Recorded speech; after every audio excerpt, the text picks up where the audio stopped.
بالنسبه للناس اللي شحال هذه ما جاوش العين فيتا الافران، فاش غادي تجيو غادي تفاجئوا، حيت الصراحه تبدلات في مره، ما بقاتش عين فيتا اللي كتعرفوا.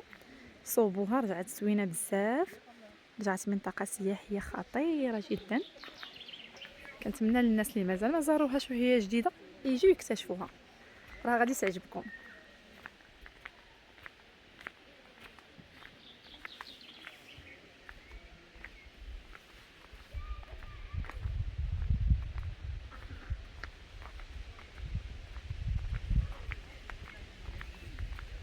صراحه كانت مفاجاه لينا اننا نجيو ونلقاو هاد الجدات بهاد الطريقه هذه،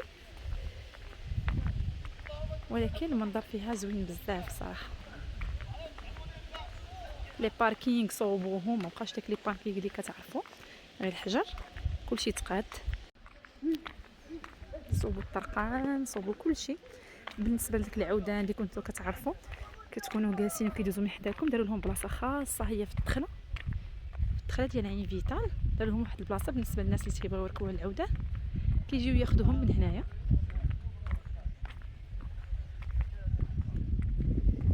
نتوما تشوفوهم معايا.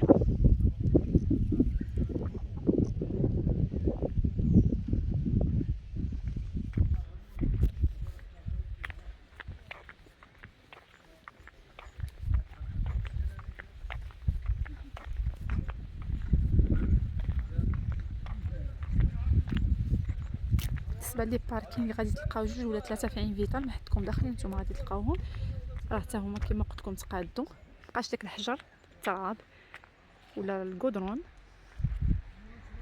وهذه هي الدخله ديالها، مابقاتش داك الباب الصغيره اللي كانت، راه رجعات باب كبيره، راهم دايرين حتى لاكسي ديال الطوموبيلات، غير مازال ما حلوش.